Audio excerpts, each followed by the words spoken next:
The following podcast is brought to you by the Geeks 2 Network, and all opinions are those of the hosts. Listener discretion is advised. It's time to talk wrestling. This is the Dave Dynasty Show.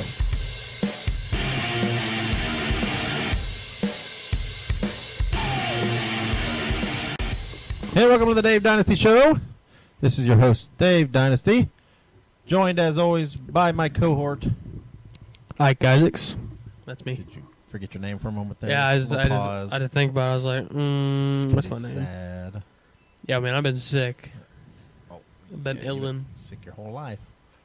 sick in the head maybe, but this is more cold season. Yeah. Okay. Not schizophrenia. Yeah. Well, thank you for joining us on another episode. Before we begin, let's get all of our plugs out of the way. You can find all of our social media links at davedynasty.com. Everything's there, including the links to our sponsors, luchamaskusa.com for all your Lucha Libre needs. There are also two banners there in the middle for links to the Masked Republic. There's one where you click, you get 10% off your first Lucha Loot Box order. And there's one where you get 10% off your order at luchashop.com, excluding masks. Excluding masks. And at the top of the left-hand column there on the page, there is the banner for our Amazon affiliate link where you click there. We get a little kickback. No additional charge for you, so we appreciate your support. Please rate, review, share, do all those things. Give us a good review on iTunes because it helps us on the charts. Sure does. Yeah. So, so we're recording this on Sunday. Did you already mention Lucha Mask? Yep. USA? Okay. Yep. Just making sure. Yeah. Gotta make sure. Lucha Mask USA. They're awesome, guys. Continue Sunday. We're recording on Sunday, and this is Royal Rumble Day. Yeah, it's the Royal So Rumble. by the time you hear this, by the time it drops, Royal Rumble will be in the books. And but as of now, it's not, so we can't talk about it.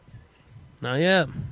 But let's see. We'll see how prophetic I am, though, because I'm calling it right now that it's going to be Undertaker wins. Yeah, that's what you said the other day. I remember that. That's my thing. So we'll see. When people list this, I'll either sound smart or I'll sound like an idiot. And I'll tell you what I told you last night. I know. We obviously know that Nakamura lost to Rude, so I'm 90% sure that he is going to be showing up in the Royal Rumble. Nakamura, that is. We'll see. 99% sure, pretty much. He's selling the injury. Who knows? He supposedly got kind of hurt. So who knows? But there will obviously be some surprises. I'll be curious to see who shows. Like we said, whenever this drops, you will already know. So it'll be old news, or at least the current hot news. Yeah. But would be news. But in the spirit of the Royal Rumble, we're going to talk about part-time wrestlers because the Royal Rumble features a few, including said Undertaker and Goldberg and Brock Lesnar and perhaps Kurt Angle. Who knows? Yeah, heard a lot of Kurt Angle rumors. These the part-time guys, and there's a very divided view on the part-time wrestler. Of course, these guys are draws.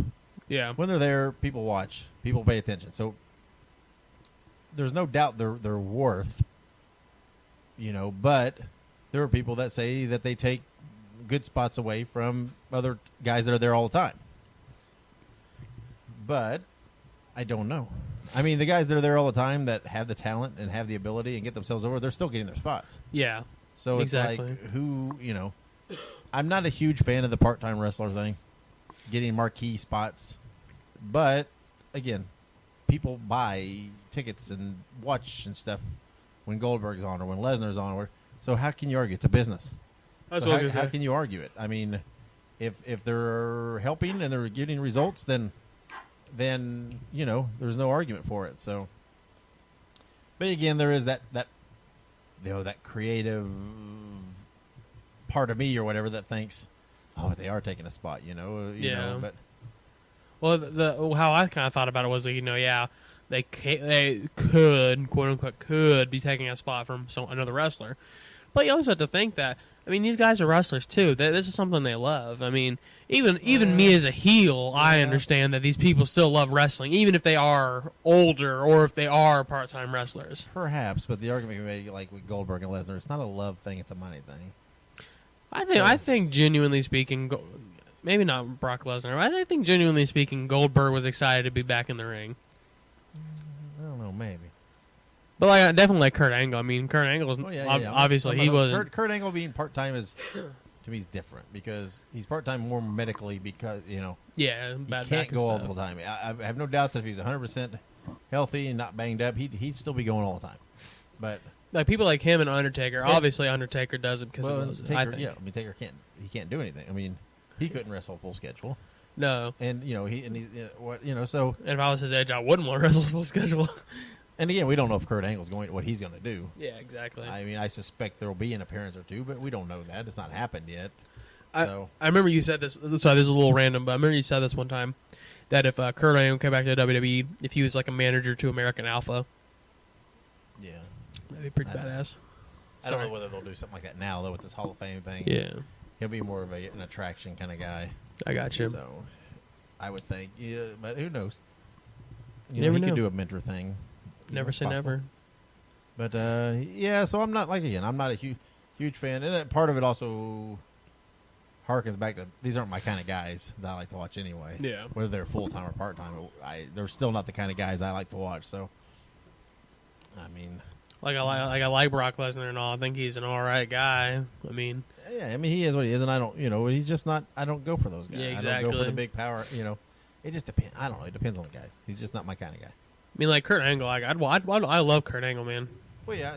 Again, Kurt Angle. He's a little different, but I think it's a little different with him, but. And Undertaker too. I could watch Undertaker matches all day. Actually, although a couple of his recent matches have been kind of tough. Oh, with him. Yeah, it just. I mean, it Well, hit or miss. It just yeah. depends. I mean, he had a pretty good match with Bray Wyatt. I thought that was pretty neat. Yeah. And then obviously the infamous match where he lost to Brock Lesnar. It kind of lost value to me because Lesnar got. I don't know. Lesnar got his ass kicked by Goldberg. I don't guess it lost value. It just it was meant to put Goldberg over, and it did what it did. So Yeah. no problems. But No. so yeah, that's my view on part-time wrestlers. Again, I'm always so middle of the road with the stuff. It's like I don't know. It's hard for me to give a definitive answer. You have like these really lukewarm Because- opinions. Yeah, because I see both sides of things. See, that's a good thing though. You I see can both see- sides. You get it. I can man. see, and part-time wrestlers don't bother me. And part of the reason they don't bother me right now is because WWE has so many shitty guys that just don't. I don't care if I see more of them. The guys that I like to see, they're there. I see them. So it's like, I don't think they're really taking away time from anybody. Yeah. But, Yeah. No, definitely. I definitely feel you there. I mean, some of these other guys just aren't ready for more attention in my eyes. And so I don't think they're. Sometimes I think the part-time guys are saving us a little bit.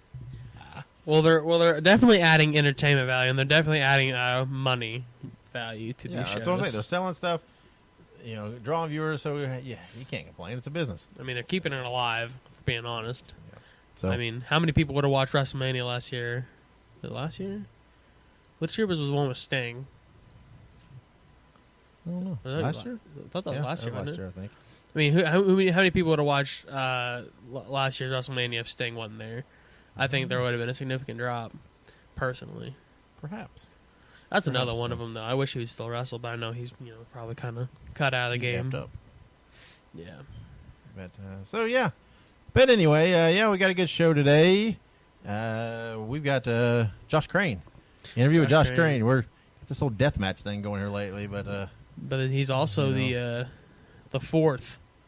he is the fourth of the Young Dragons. The We've fourth. completed our collection. It's a new hope. Yes, and therefore means we will also be dropping here soon a Young Dragons collection featuring just the 4 interviews from these guys Yeah. for all you Young Dragons fans. Just to hear their interviews, nothing else. None of our ramblings. No Mance Warner. Nothing of that. Just the 4 interviews. And for So those of you who watch don't that drop. know, that's Ace Perry, Dale Patricks, Josh Crane, and Trip Cassidy. Yes. Just in case you didn't know. Who wouldn't know that? I don't know. I'm sure there's some idiot out there that listens to this podcast. Probably Mance Warner. Did you see those pictures of him last night? Bleeding? Oh, yeah. He had, what was it, a staple and something match? Staple and thumbtack match? Yeah. I wish I could have seen that. I bet that was pretty good. Even I think old Mance probably could put on a good show in its death match. You could have seen it. You could have went. It was there. You chose not to. Well, It is what it is. I was probably sleeping. probably. Or You enjoy your sleep like Mance enjoys the light beers. exactly. I don't know what that says about you, but hey. His vice is light beers. My vice is a bed with a pillow. Some people call that lazy. You know, I work for my money. Do you now? I do. Well, that can be taken two different ways. But anyway, so we're going to take a break. And when we come back, we will have that interview with Josh Crane, so stick around. Visit LuchaMaskUSA.com for official high-quality Lucha masks and merchandise, straight from the luchadors themselves. They have a huge and always growing inventory, so check back often. That's LuchaMaskUSA.com. And welcome back to the Dave Dynasty Show. I'm Ike Isaacs, and I'm here with another fantastic talent, Josh Crane. How are we doing today, man? Great, man. Thanks for having me on. I really appreciate it. Absolutely. We always like having people on here, just anybody. And we always appreciate, being able to kind of complete a saga of interviews.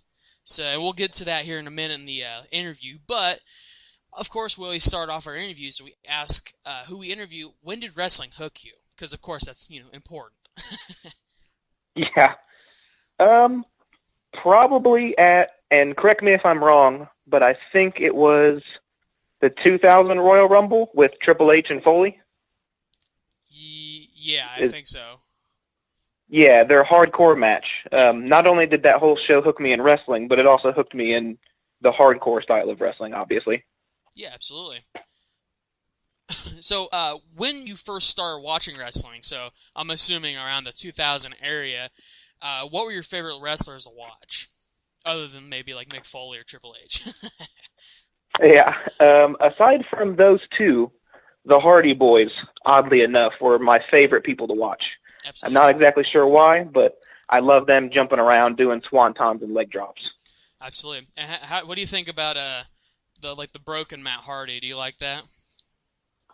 At first, honestly, I was not a fan. I thought it was super goofy.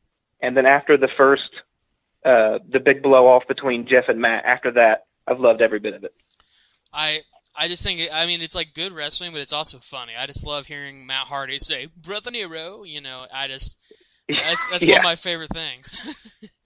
So, we kind of talked about what your favorite wrestlers were when you first started watching, but what was there like a moment, because sometimes there isn't, but was there a moment when you said, I want to wrestle? Yeah, I went to a live SmackDown. It was actually Eddie Guerrero's last SmackDown in Indianapolis. And I think it was him and Mr. Kennedy. And whatever moment it wasn't the biggest match in the world. It was just a regular match with the Eddie Guerrero ending, chair shot to the canvas, throw it at him.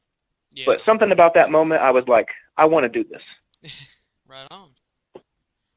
Definitely. And you said that was that was his last match in Indy before he passed away? Yeah, I believe so. Yeah. That's another great talent that went to waste, unfortunately, which is always super sad. Actually, I thought the anniversary of his death was like a couple months ago, wasn't it? Yeah.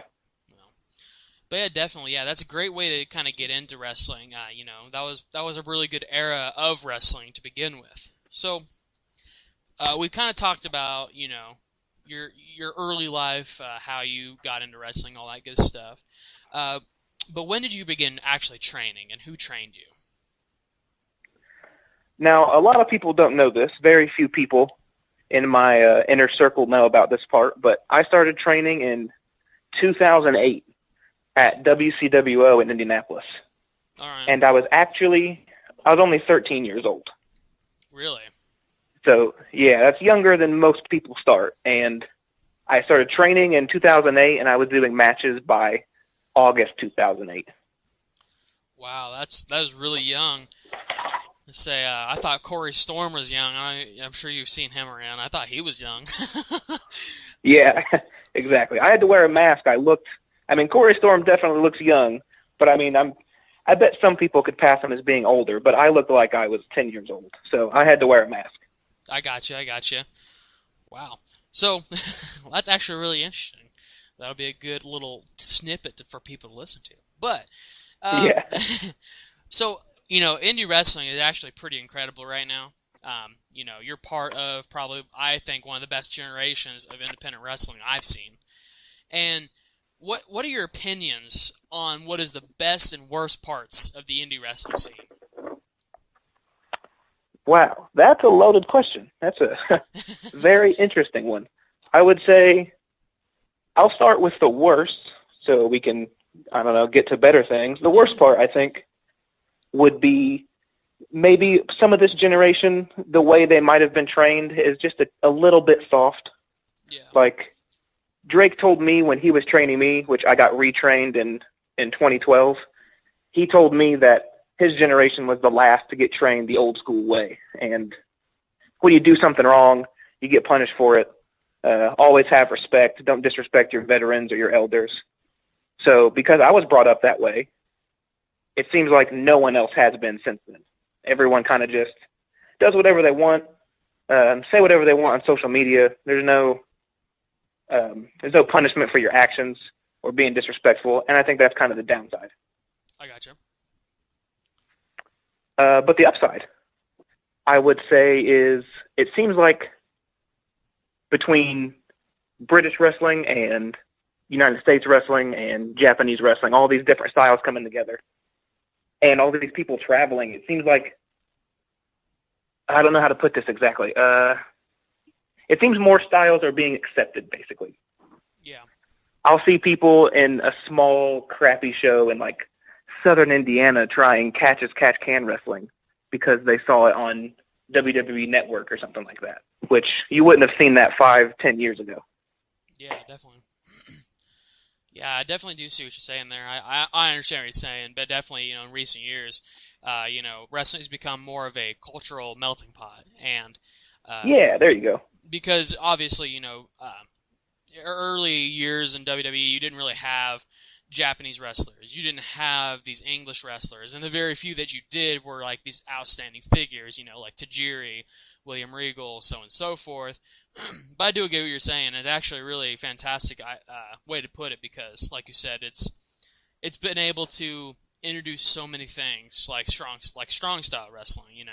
Shinsuke Nakamura. Yeah, that's something I've always liked. But so earlier I mentioned that this is kind of a cap on a saga. You're part of a group of guys that consists of Trip Cassidy, Ace Perry, and Dale Patricks. So we've interviewed all three of them. But you guys have dubbed yourself the Young Dragons. Now, tell me about what the Dragons are and what they mean to you. Well, I'm sure the story's been told about how it came about. Yes, a couple times. But please, you can obviously retell it. I mean, when Trip Cassidy and I started talking about doing it, it was as an ode to the Naptown Dragons, who, even though I was trained by Drake and Scotty, they've obviously influenced anyone that knows anything about Midwest wrestling. Okay. And I really didn't think it would become this. I mean, it's not a big thing by any means, but we were doing the Young Dragons for 2013, 2014, and then I had surgery and dropped off for a minute. Trip kind of did his own thing. Dale and Ace did their own thing. And I'd have people come to me at random shows on the East Coast or something of the sort and be like, hey, when are the Young Dragons coming back? Like, we really enjoyed watching and hearing about all your stuff.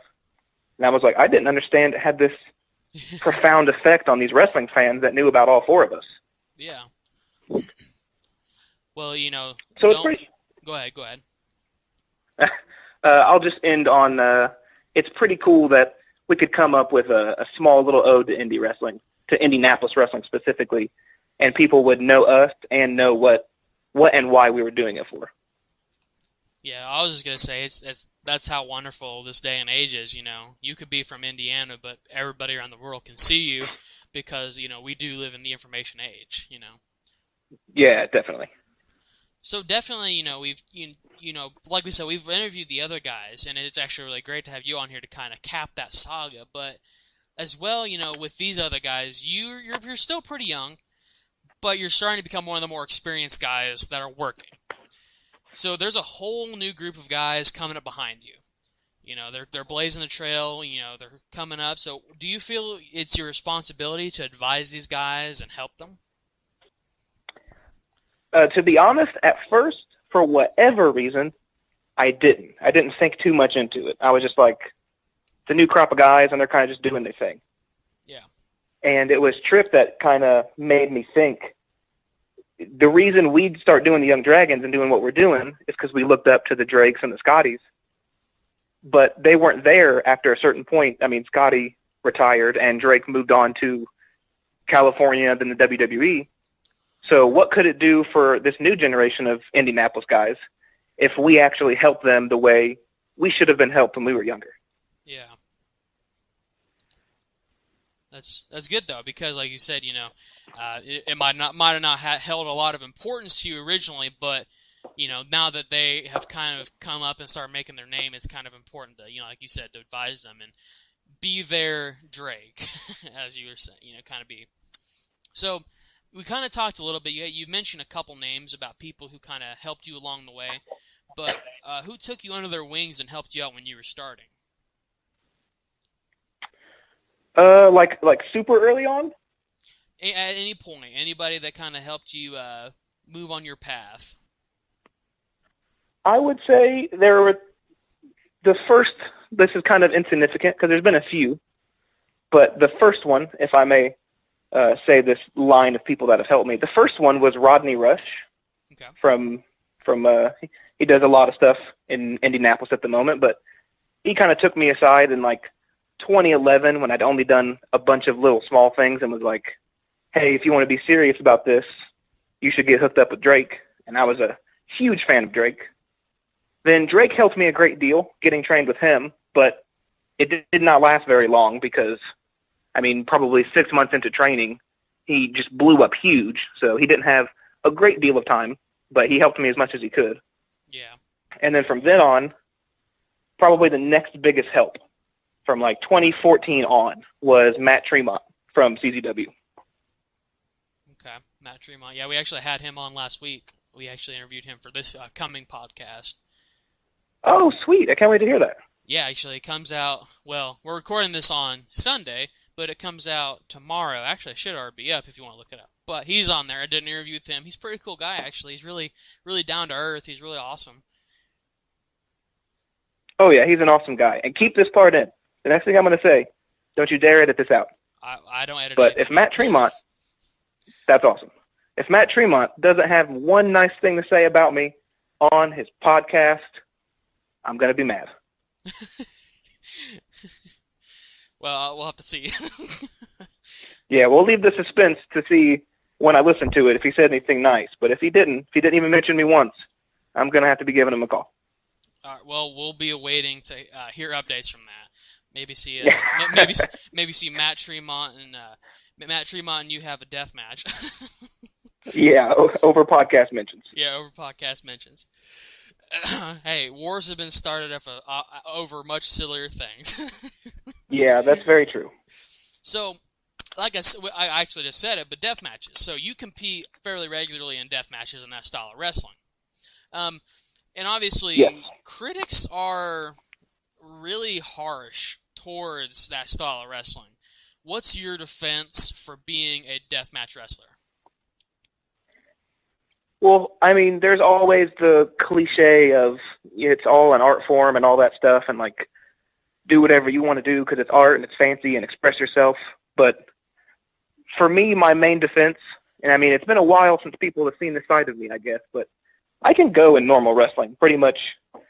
I don't want to say with anybody, but at the same time, I'll say I can pretty much go with anybody. There have been times where I've wrestled Jonathan Gresham in a 20, 25-minute match, and there have been times where I've gone with DJ Hyde or Tremont in a panes of glass and gusset plate death match or something. So I can navigate all styles if I need to. Definitely. Well, that's also a kind of thing. People like to pigeonhole deathmatch wrestlers as people who just, beat the shit out of each other and hit each other with light bulbs. But like me and you, know that's not how it is. There is storytelling deathmatch wrestling, and I'm one of those people that if someone said, "Oh, deathmatch wrestling's stupid," I'd be like, "Well, okay, look, Yeah. But it's also been nice to talk to people like you, Matt Tremont, people who do compete in these, like Dale Patrick's as well. You guys are just kind of, you guys have a good way of saying it. You know, it's a form of art. You know, I can do what I want, basically. Yeah. So, kind of on the same thought process here. Tell us what it was like to be in the main event at CZW's Cage of Death. Oh, man. That was, for people that follow me on social media, which I don't do a whole lot of, but when I do it, I try and be honest. And CZW was always like a main dream for me. That's CZW in Japan, that's top of the mountain for me. So Yeah. getting to main event Cage of Death was really huge. But once again, to be honest, I've got to be honest about these experiences. I don't just want to say it was rainbows and sunshine. Nothing bad happened. Because I wasn't a huge fan of my performance, particularly. I loved being there. I loved the opportunity. But when you get 8-10 guys in a cage, it's kind of hard to divide the workload evenly. Yeah. Definitely. And So, I've go been ahead. wrestling injured for quite a while, so Yeah. Yeah, actually. pretty much anything I did, small falls, like I went through a gigantic pane of glass and landed in a barbed wire net, and whereas it may not have looked like the most painful thing in the world, it ruined me for days. Yeah, I bet. Well, you know, and I remember reading about that. Actually, I remember talking to Dave about it, and I always stalk the person I'm interviewing social media a little bit. So yeah, so I kind of have to rifle through it a little bit. But you did talk about being injured a little bit, and I heard from other people. But that kind of goes with the next question. What's the worst injury you've sustained? I'm going to make this a two-parter if that's okay. That's completely fine. I'll do normal wrestling injury, and then I'll do deathmatch.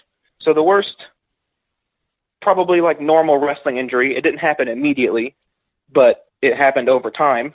And I honestly think it's happening right now. I'm getting x-rays next week for it. But I tore my rotator cuff. Okay. And I wrestled Dale Patrick's at Carnage Cup, and I knew my shoulder was hurt. And I did a sunset flip, and I just felt my knee and my shoulder both go out at the same time. I did a couple more matches after that.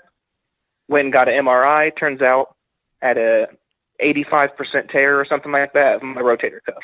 So that one was pretty bad. Yeah. And then deathmatch, I think this would be the worst one. I wrestled Ian Rotten at a random IWA show. And it was supposed to be Tremont in a big rematch from King. And it's panes of glass and light tubes and all this crazy stuff. And these glass panes just aren't breaking in the whole match. He threw me into them 3 or 4 times and they wouldn't break. And he grabs my leg. And for people that say deathmatch guys can't do wrestling moves, he gave me a dragon screw leg whip of all moves through a pane of glass. And I thought I was fine. And I get to the back and talk to him about it. Talk to my girlfriend, now wife, and I show her my elbow, and I'm like, am I okay? And she just gasped. And then a crowd starts gathering around me. And they're like, man, you necroed yourself. You're going to the hospital. I'm like, come on. At that point, I was like, I've been doing this 2 years. I think I know what I'm doing. And I get to the hospital, and I had a gigantic rip all the way to the bone. Had to get 35 stitches or something like that. Oh, jeez. And it was awful. So what was that move again? Can you say that again? That Ian gave me? Yeah, that Ian gave you. I believe it was a dragon screw leg whip. You know, I've been watching wrestling for years, and I have never heard of that. I am going to have to Google this now. Dragon screw leg whip. All right. Well, I could be wrong. Maybe that's not the wrong name, but I feel like dragon screw leg whip. Isn't that where you grab the person's leg and you give it like a whip underneath the knee, and they do like a spin and fall down? Just Googled it. You're right. You got it. Oh, there we go. You All right. got it. You I know got it. some wrestling moves. Well, see, that's the thing. You said that, and I'm like, oh, God, I'm going to sound like a complete dumbass. I have no idea what the fuck he's saying. I was like, oh, okay. So, okay, that's actually interesting. So I'll have to look that up. But, yeah, that sounds actually really awful. You would think that they get like wheat glass or something, so you wouldn't have to get exactly. beat the shit out of. But well, kind of on the lighter side here.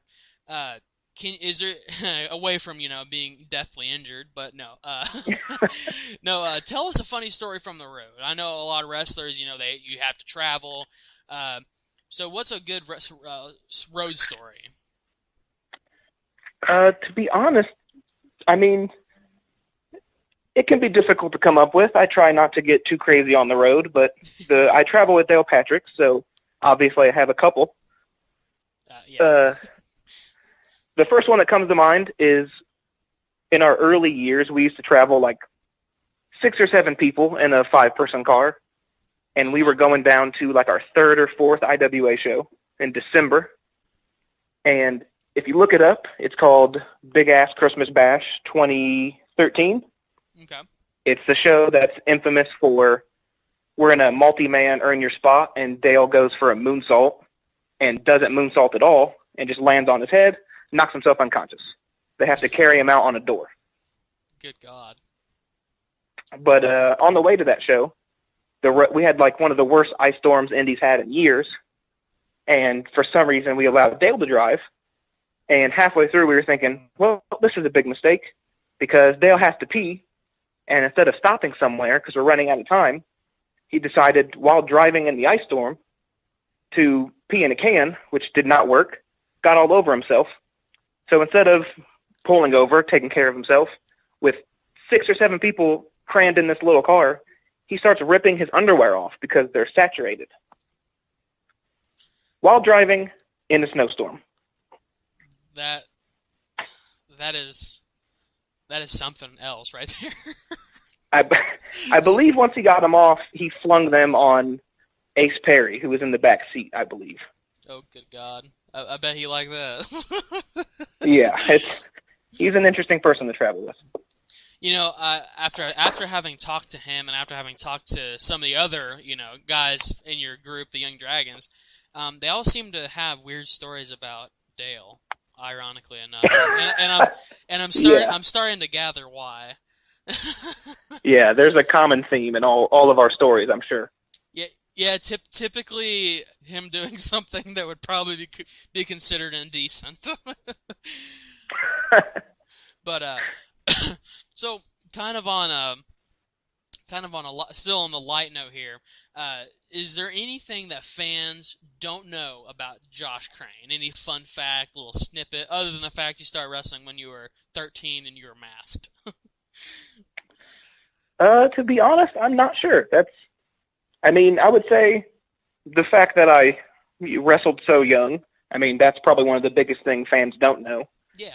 And the other thing would be my current age, but if you know the story I just told, you would know how old I am now. I'm 22, so when I tell fans that, they're like, how is that even? Most of them think I'm 25 or 26, but it's only because I have a nice burly beard.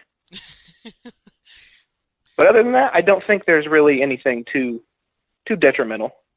I gotcha. Well, definitely. Also, that's another common theme I've seen with deathmatch wrestlers is that they always say, "Yeah, pretty much everybody knows everything about me," and I'm starting to see why. You guys are actually really cool folks. But well, I appreciate that. So now here comes a fun part. So we're gonna do a little word association. Okay. I'm going to say something, and you're going to tell me the first thing that comes to mind. And by the way, this is the first time I've ever done word association in our interview. Dave made me do it. So. Oh, heck yeah. So I have, let's see here, 6 words. Are you ready? I'm going to say it. You say the first thing that comes to mind. Okay. Ready? Okay. Young Dragons. All right. And I'm already immediately confused. Do I just say one word or just the first thing? First thing that comes to mind. Doesn't have to be just one word.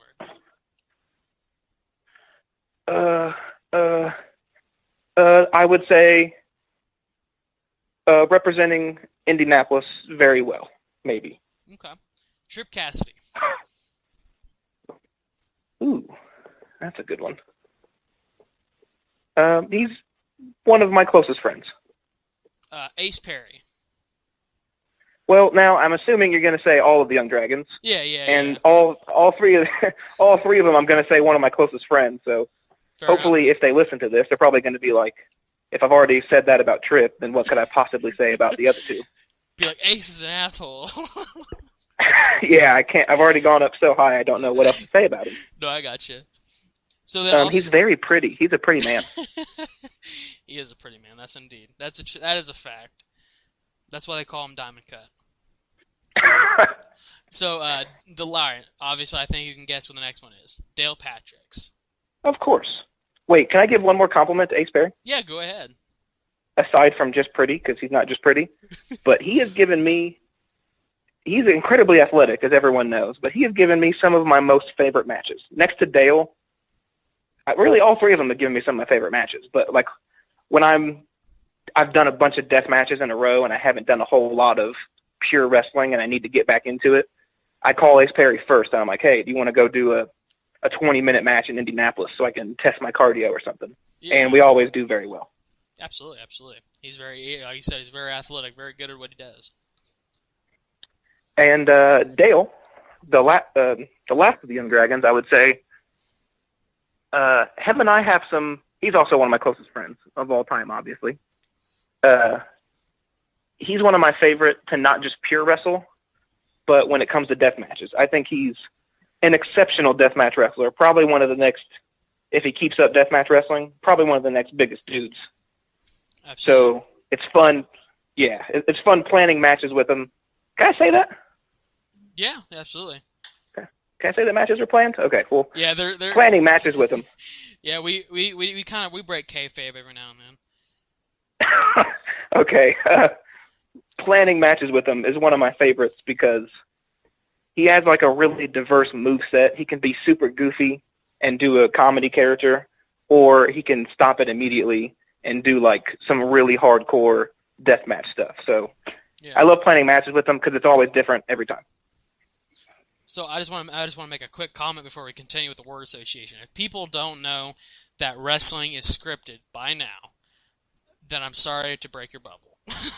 Yeah, that's true. You don't know by now. Well, now you do. Yeah, exactly. If you don't know by now, Santa's not real, the Easter Bunny's not real. Wrestling is planned.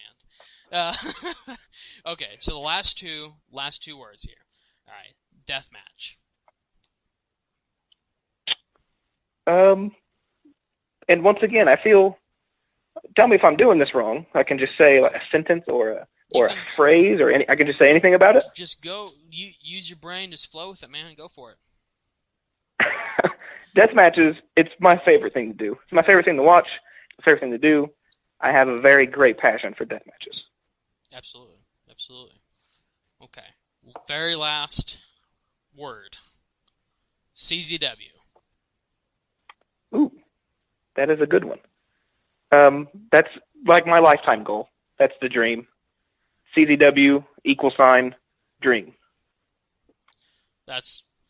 I think you should make a T-shirt. Josh Crane, CZW equals dream. That's actually a good idea. I may end up doing that. There you go. So, I would like some liberties from that, by the way. No, okay. No, okay. So, as we kind of wrap this up, we always ask whoever we talk to, what are your goals for 2017? Well, I have some very big goals, but I think if you don't shoot really big, then there's no point at all. Go big or go home. And exactly. And with that being said, because of my injuries, and I have some other things going on, I have some medical testing going on with my lungs. We don't know what's going on. So really at any point, I could get the notice this year that I need to slow down and or stop altogether. Yeah. So I'm going to try and go very, very hard this year, as I usually do, just in case I were to get some very bad news. Absolutely. But goal number one would be to be a regular at CZW. That'd be the first one. Yeah. Not just, Cage of Death was very big, and Tournament of Death last year is very big, but I want to be a month-to-month influence on the company. Absolutely. The second one would be to leave the country in any form. I don't care if it's Canada. Yeah, well, they've given us some interesting things. Nickelback, Justin Bieber. And I would say to keep it number 3, I guess, because I guess I'm doing 3 things, would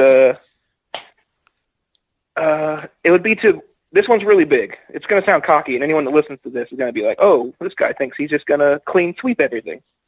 But I would like, one of my biggest dreams since getting into death matches specifically was to win the main 4 deathmatch tournaments. TOD, Masters of Pain, Carnage Cup, and King of the Death Matches. Yeah, absolutely. Be the next, well, not the next Matt Tremont, but you'll be the Josh Crane that won everything. Which, I mean, Matt Tremont, the first person to win all 4 of them, but no one has clean sweep won them in a year. Ah, okay. I'm not sure if it's possible. I feel like there are things that would keep any human being from doing that, political or otherwise, but how crazy would it be, especially now that there's 45 deathmatch tournaments going on, someone to clean sweep win all 4 in a year? I don't think it's that big of a deal. No. I believe in Josh Crane. Oh, there we go. There's another T-shirt. Yeah, there's another T-shirt idea. It has to be like a like a black T-shirt with like a symbol. It'd be like, I believe in Josh Crane. Absolutely, absolutely. So on that same kind of path there, do you have like a list of guys you'd like to wrestle in the future? Actually, I don't know if this counts. If my wife ends up listening to this, I'll have to ask her later on tonight if this counts. But that whole list thing that's going on social media, I never wanted to do it. Okay. And if I may, here's the reason why. Because I see, like, it's helped a lot of guys that I know out because promoters see it, and I get that whole concept.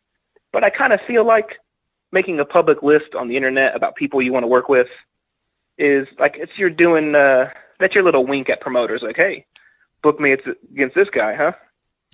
Which 5-10 years ago, you would get whooped if you did that in professional wrestling. Yeah. Like, you get to work with whoever the promoter thinks you've earned. Just because you write, I don't know, John Gresham on a piece of paper and post it on your Facebook wall doesn't mean you deserve to go work with that person.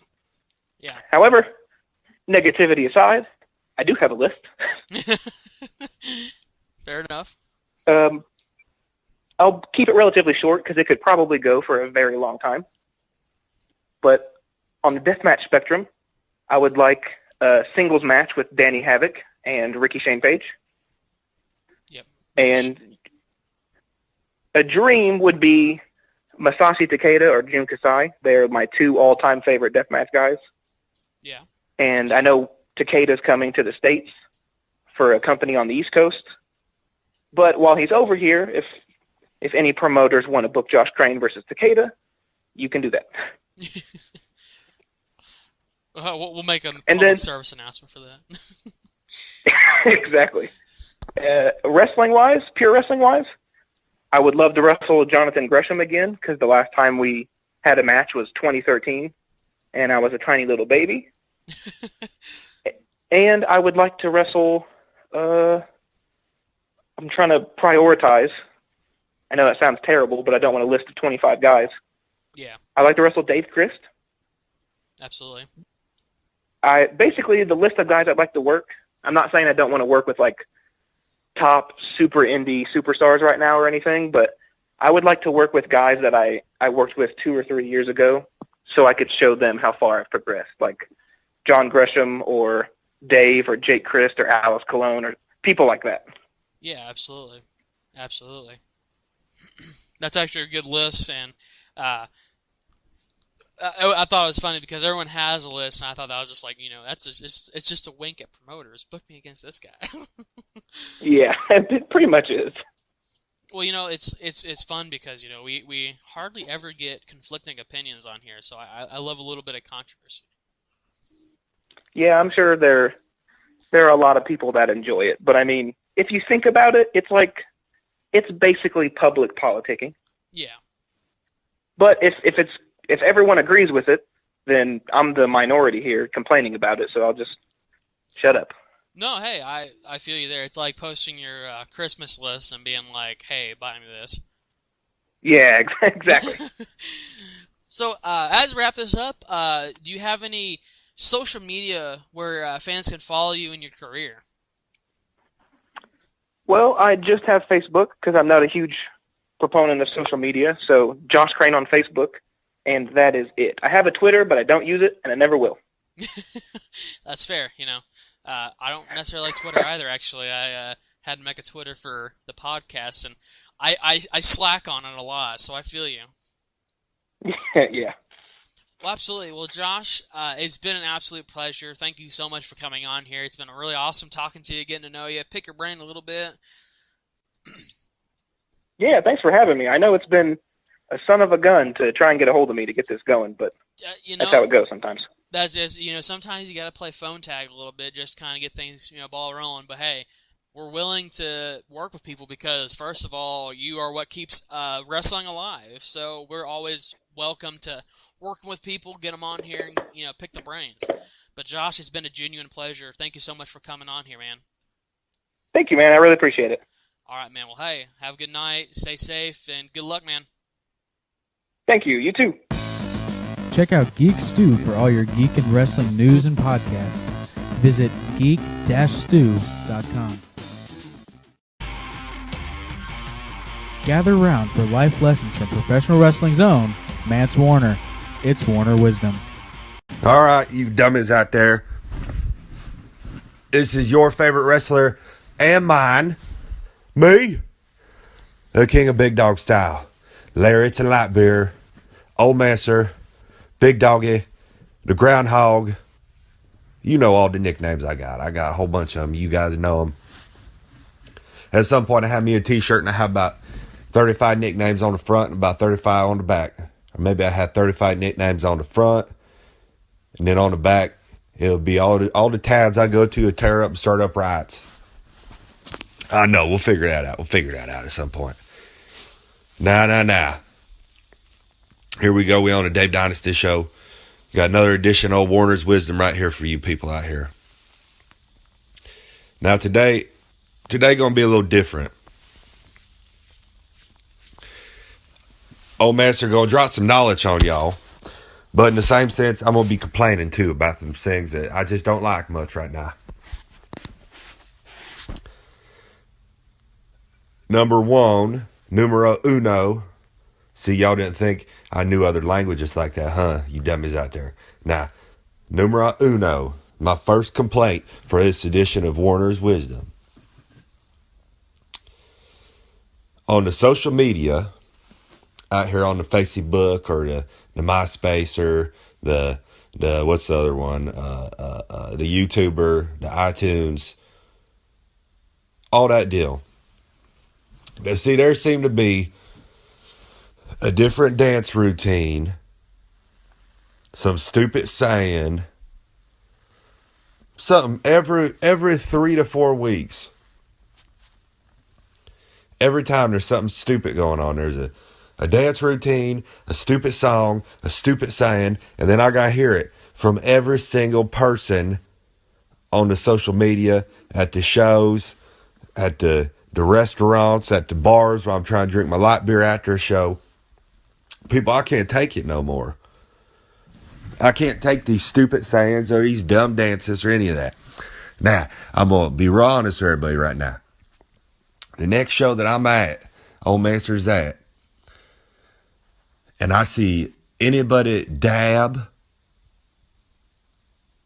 I think it's D-A-B, I see anybody do a dab or that stupid dance, this is what I'm going to do.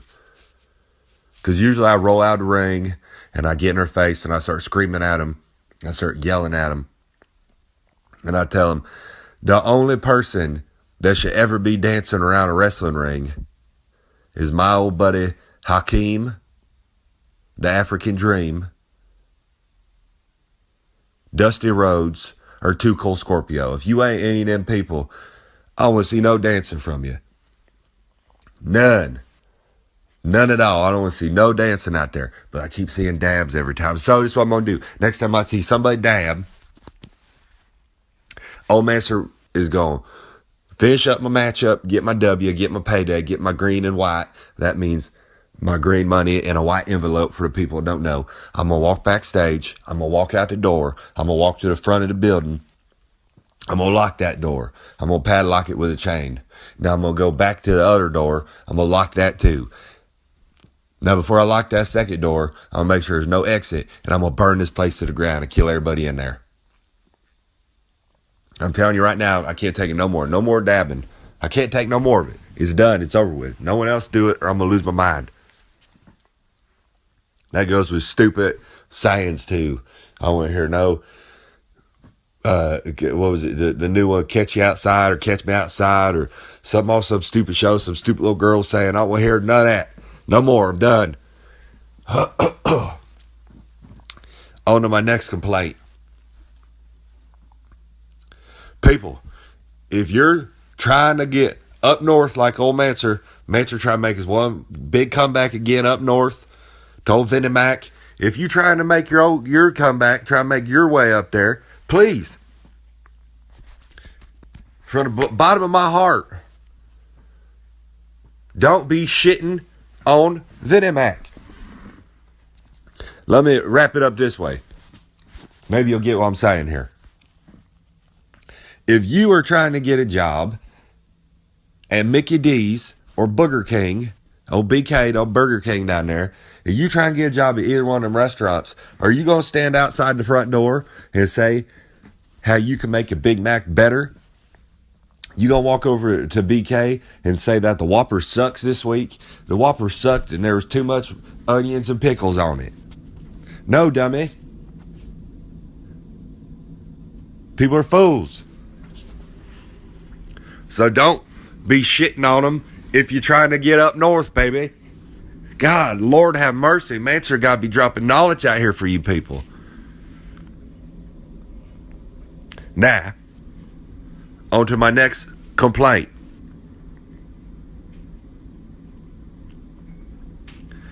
If I wanted to see the news or CNN or hear about politics or your views on politics, I would have cable TV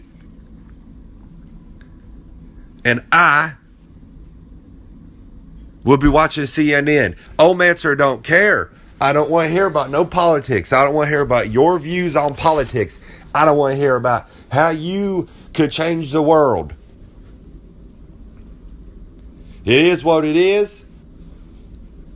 Y'all should have voted for Mancer to be your president when you had the opportunity. You did not. I do not have cable TV. I cut the cord and I watch my TV programmings illegally like everybody else should. So my last complaint right there. Mancer don't want to hear about your political views or your take on the world or how you would change it on my Facebook. When I get on there, all I want to see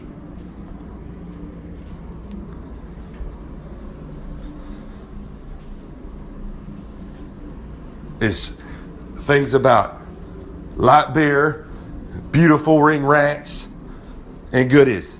That's it. And my bookings. And where old Mancer going on for every week. I don't need to see nothing about no politics. Y'all should have voted for old Mancer to be your president. Nah. I think that's all the complaining I'm going to do today for you dummies out there. On the next edition, we'll do the Q&A.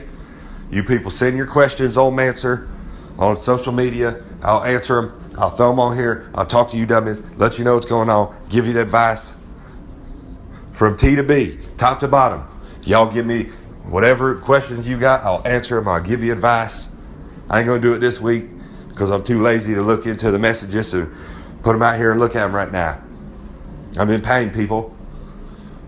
I've been making towns, headbutting people, pop-up headbutt, big lariat, big boot, paying my light bill, keeping my lights on, making towns. You people know what old Mancer does out here. Now take my advice, people. Stop being so damn critical and being crybabies about everything.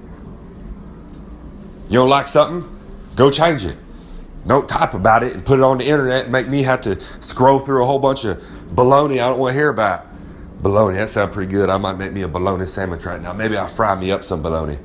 Put a little ketchup on there, maybe some onions. See, that's something I can do. I get good ideas talking to you dummies out here. What Mancer start doing too? Maybe I'll do a cooking show. Maybe you people let me know you want to see old Mancer do a cooking show. I'll put it on the YouTuber. See how that goes, huh? Now, till then, another edition of Warner's Wisdom. I just had to vent a little bit because you people always just complaining about something. Oh, Lord, have mercy. I could give you a free T-shirt and you say, well, this T-shirt, it's made of cotton. I don't like cotton. I want my T-shirts made out of Lycra. What your wrestling stuff's made out right there. I want it like that. Jesus Christ Almighty. I'm getting all worked up out here. I'm going to have to calm myself down, fry me up some bologna and onions, throw a little ketchup on there, and give me a couple of you light beers before I head out here and start beating this bejesus out of somebody. All right, people, that was another edition of Warner's Wisdom here with Big Doggy, Old Mancer, the originator of everything, really, baby. Anything good going on in this world, Old Mancer probably did it before anybody else. All right, now, I'll see y'all on the next edition. I'll be at Q&A, maybe a cooking show, maybe whatever I feel like doing that day. I don't know. I can't tell y'all what I'm going to do. Old Mancer like to party. Maybe things change at the drop of a dime. Okay. See y'all next edition of Warner's Wisdom. The best part of the Dave Dynasty TV show. I mean, Dave's pretty good too. Dave's pretty good. But old Mancer brings it, baby. All right, I'll see you dummies next time, same place. I'm gonna send you out with one of my favorite things to say, and I know you people love it too.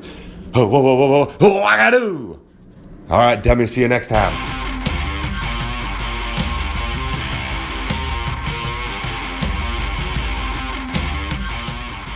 And we're back on the Dave Dynasty Show.